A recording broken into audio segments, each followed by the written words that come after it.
আকাশে বাজ পড়ার শব্দ শোনা যাচ্ছে, কিন্তু কোনো মেঘ নেই। দিল্লির প্রধানমন্ত্রীর অফিসে এসি চললেও মোদির কপাল বেয়ে ঘাম ঝরছে। ফোনের অপর প্রান্ত থেকে খবর আসে, এরদোয়ানের লোক বলেছেন ইসলামাবাদ আমাদের সীমান্ত। মোদির মুখ ফ্যাকাশে। ভারত পেহেলগ্রামের ঘটনায় বড্ড অসহায়। এখন তুর্কিরা ভয়ানক চাল দেওয়া শুরু করেছে। ঘরে বাইরে এত চাপ নেওয়া যাচ্ছে না। পাকিস্তানের ওপর প্রমাণ ছাড়া দোষ চাপিয়ে মহা গেরাকলে পড়ে গেছেন মোদি।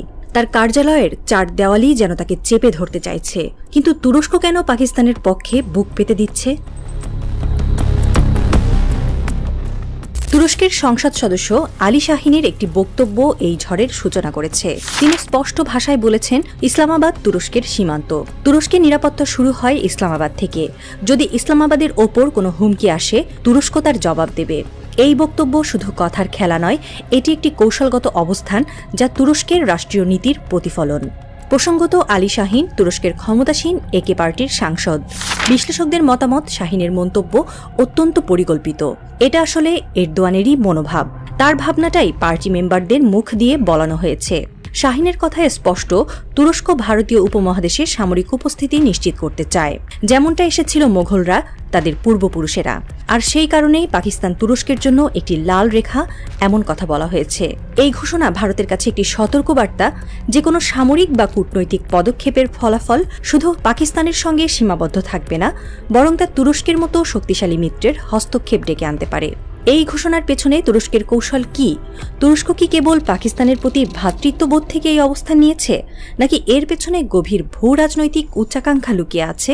আঙ্কারার এই পদক্ষেপ কাশ্মীর ইস্যুকে আন্তর্জাতিক মঞ্চে নতুন করে উত্থাপন করেছে, যা ভারতের জন্য কূটনৈতিকভাবে একটি চ্যালেঞ্জ। কাশ্মীর ইস্যু দক্ষিণ এশিয়ার রাজনীতির একটি চিরন্তন ক্ষত। 1947 সালে ভারত পাকিস্তান বিভাজনের পর থেকে এই অঞ্চল নিয়ে দুই দেশের মধ্যে উত্তেজনা কখনোই পুরোপুরি প্রশমিত হয়নি। জাতিসংঘের নিরাপত্তা পরিষদের রেজুলেশন অনুযায়ী কাশ্মীরের ভবিষ্যৎ নির্ধারণের জন্য একটি গণভোটের কথা বলা হলেও তা কখনো বাস্তবায়িত হয়নি। সম্প্রতি পেহেলগ্রামের সন্ত্রাসী হামলার পর ভারত পাকিস্তান সম্পর্ক আরও তিক্ত হয়েছে। ভারত পাকিস্তানকে এই হামলার জন্য দায়ী করলেও পাকিস্তান তা অস্বীকার করেছে। এই পরিস্থিতিতে তুরস্কের হঠাৎ পাকিস্তানের পক্ষে অবস্থান নেওয়া ভারতের জন্য একটি নতুন জটিলতা। তুরস্কের এই অবস্থান শুধু ভারত পাকিস্তান সম্পর্কের ওপর প্রভাব ফেলছে না, বরং এটি আঞ্চলিক শক্তি ভারসাম্যকেও প্রশ্নের মুখে দাঁড় করিয়েছে। তুরস্কের সঙ্গে পাকিস্তান এবং আজারবাইজানের গভীর সামরিক ও কৌশলগত সম্পর্ক রয়েছে। আলী শাহিনের বক্তব্যে ইঙ্গিত দেওয়া হয়েছে যে ভারত যদি পাকিস্তানের বিরুদ্ধে সামরিক পদক্ষেপ নেয়, তবে তাকে শুধু পাকিস্তানের বিরুদ্ধে নয়, বরং তুরস্ক, আজারবাইজান এবং সম্ভবত অন্যান্য দেশের সম্মিলিত শক্তির মুখোমুখি হতে হবে। এই বক্তব্য যেন একটি রাজনৈতিক দাবার চাল, যেখানে ভারতকে সতর্ক পদক্ষেপ নিতে বাধ্য করা হচ্ছে। তুরস্কের পাশাপাশি আজারবাইজানও এই ইস্যুতে পাকিস্তানের পক্ষে অবস্থান নিয়েছে। আজারবাইজানের পররাষ্ট্র মন্ত্রণালয় এক বিবৃতিতে বলেছে, ভারত ও পাকিস্তানের মধ্যে সাম্প্রতিক উত্তেজনা আমাদের উদ্বিগ্ন করছে।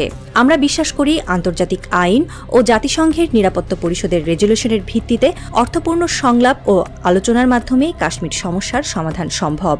এই বিবৃতি স্পষ্টভাবে কাশ্মীরকে একটি বিতর্কিত অঞ্চল হিসেবে উল্লেখ করেছে, যা ভারতের অবিচ্ছেদ্য অংশ হিসেবে দাবিকে প্রশ্নবিদ্ধ করছে।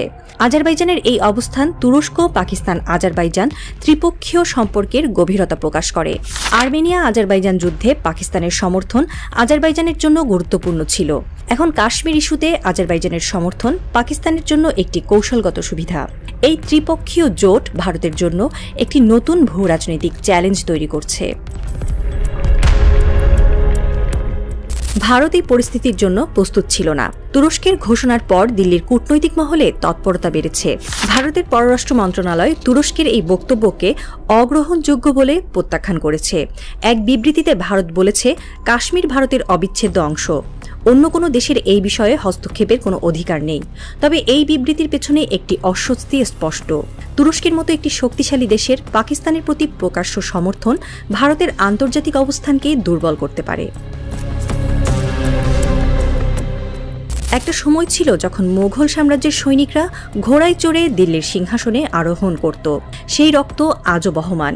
তুরস্কের প্রেসিডেন্ট রজব তাইয়েপ এরদোয়ান মনে করেন, ভারতের মাটিতে ছড়িয়ে থাকা তার পূর্বপুরুষদের রক্ত তাকে দায়িত্ব দেয় সেই মাটির মানুষের পাশে দাঁড়াবার, বিশেষ করে সেই মানুষগুলো যারা মুসলমান, যারা দিন দিন কোণঠাসা হচ্ছে হিন্দুত্ববাদী শাসকের কাছে।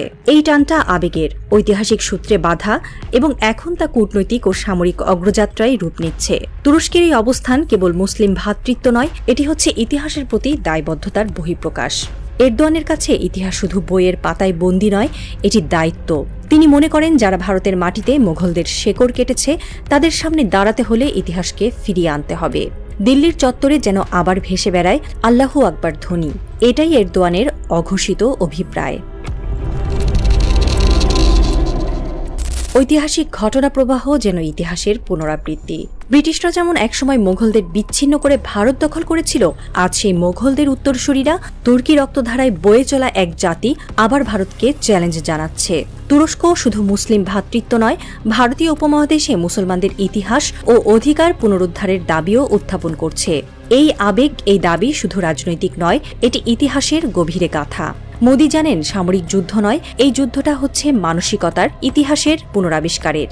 দিল্লির জানালার বাইরে তখন কালো মেঘ জমছে। কেউ একজন বলছে, স্যার, আমাদের র এজেন্টরা খবর পাঠিয়েছেন পাকিস্তানের পক্ষ নিয়ে এরদোয়ান অচিরেই সরকারিভাবে সরাসরি কিছু বলবে।